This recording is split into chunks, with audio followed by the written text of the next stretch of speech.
这把游戏可以说是我和对面木蝶的天王对决了。我的木蝶是我方断层第一，对面的木蝶也是对方的断层第一。我俩就像是各自队伍里的定海神针一般，每把都在以一己之力为整个队伍力挽狂澜。最近发现自己打得越来越猛了，心情还是很好的。开局看到旁边的手办店上贴了张告示牌，也是常规的利用空闲时间进行一波小学英语复习。Monday, Tuesday, Wednesday, Thursday, 这叫 Wednesday， 什么 Wednesday？ Wednesday, Thursday, Friday, Saturday, Sunday。哎呀，你这么有文化呢，看不出来呀。英语刚过8级班了。8级，你不给你吧？这鸟人的小嘴巴有点不干净了。没事，把对面的土奥丁真送回了妈妈省后，很快。接下来队友的抽象小剧场就又让我重新阳光了起来。有没有数位的皮肤啊？有，天界都是些富哥们儿啊！我操，我这是砂糖老兵啊！那你更有钱，兄弟。那你真的更有钱，我操！绷不住了，没想到竟然连沙场老兵都有人买，这没话说，这真的是纯纯的沙兵了。不过很快我就发现好像有哪里不对劲了，因为细想了一下。我寻思我好像也买过沙场老兵，而且我甚至还是买了2把。没事，问题不大。虽然场外的情况有些丑陋了，但在场内我的发挥还是非常帅气的。接下来就请欣赏我的高光操作：开火绑定蹲剑，身法宛如触电。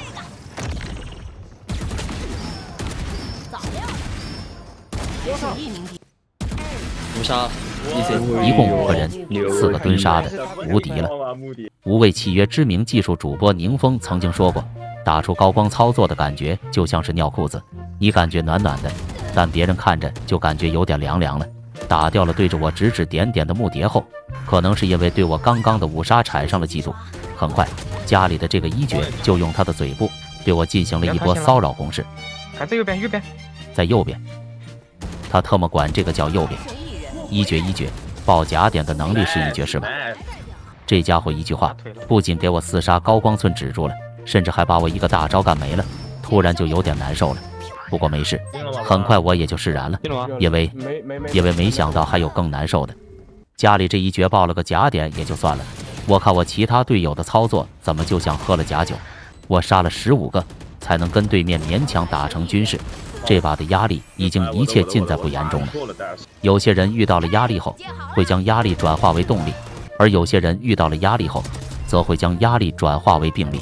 连续被木蝶打死了2次后，我已经有点大脑恍惚了。看到这木蝶刚刚连路都不会走，现在打我们像打狗，我觉得我是时候真得好好开始针对下他了。对面木蝶这么强，可能会有人问要怎么针对，我只能说这你们就不懂了。最高端的针对方式往往只需要用最朴素的方法。你给那个木蝶点点举报啊，点点举报。感觉他像个瓜。对木蝶哥进行了一波战术针对后，坏消息，这一招目前看来没啥卵用。但好消息，我发现对面木蝶的情况好像跟我一样，他队友打的也挺拟人的。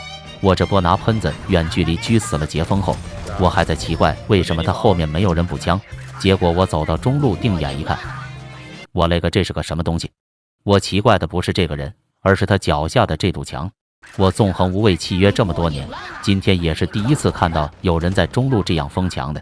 当然，他这操作仔细想想，其实也还算正常，毕竟这里还有一个拿大狙特么打2楼的。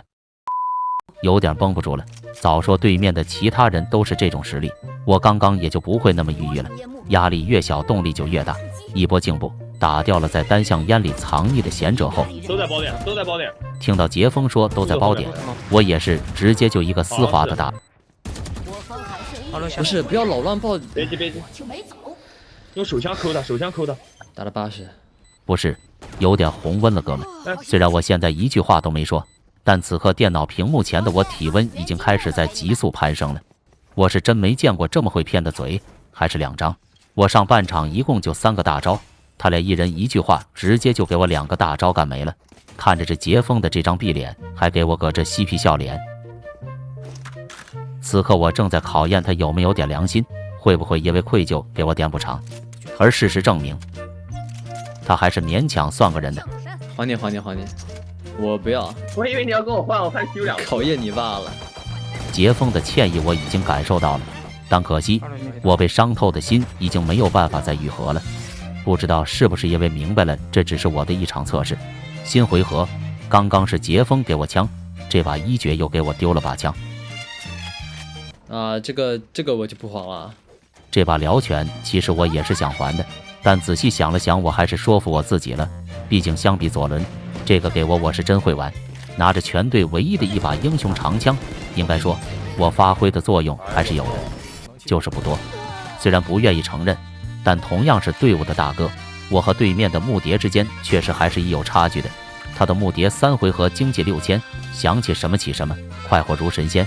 而我的木蝶家当仅3000，吃了上顿没下顿，起个装备甚至还要研究半天。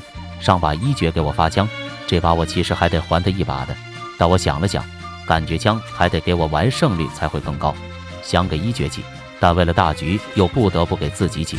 此刻我的心里还是非常纠结的，幸好关键时刻还得看国荣哥。这下一绝就有枪了，看到队友之间能这么大方的让出自己的枪械，我还是倍感欣慰的。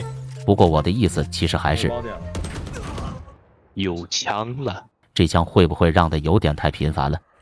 完蛋了，感觉我的队友是真的有点菜的过头了。刚刚还以为这张国荣和一绝2个人是互相暗恋对方，所以才会轮流给彼此送枪的。但很快我就发现了，这好像不是他俩的暗恋，这好像是我们队伍的某种病变。继刚刚的斯凯一绝开局白给后，这把开局保安白给了，而继刚刚开局保安的白给后，这把开局我白给了，而继我开局的白给后，这把开局杰峰又白给了。打了5个回合，5个人轮流送出了5个手杀，无敌了。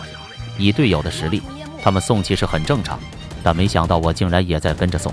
明明上半场还在壮志凌云的说要带队伍赢的，但没想到以我的实力，原来终究还是没法带领队伍拿下胜利了吗？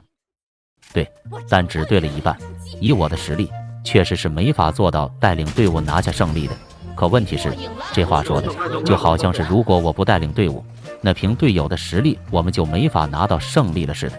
我发现这把游戏打到现在，队友的实力明明也没有那么不堪的，可我却好像一直都在自信于自己的实力，轻蔑了队友的实力。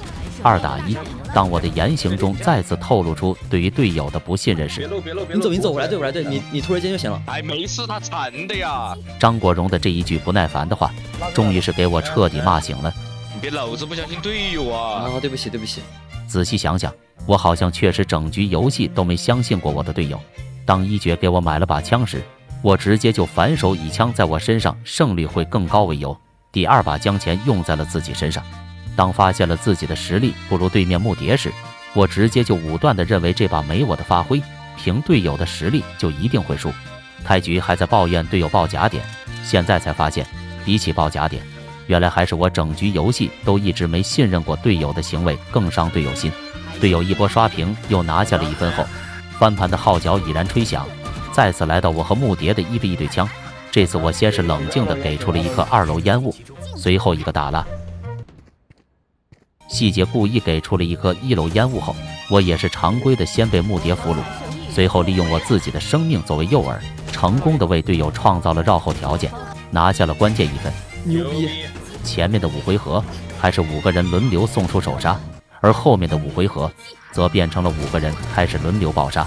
也许我的实力确实跟对面的木蝶有差距，可是我的队友和对面木蝶的队友间又何尝不是有另外种差距呢？赛点局，其他队友都已经轮流发挥过1把了，而接下来就献上我的这波之前因为爆假点没完成的4杀，来终结这把游戏吧。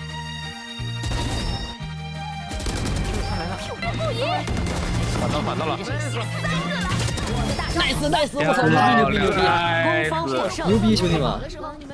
我这个伞太牛逼了，我说实话。不是，上子弹。没话说，5个人3个垫底，只能说对面木蝶可能也想信任他队友，但确实是信任不了。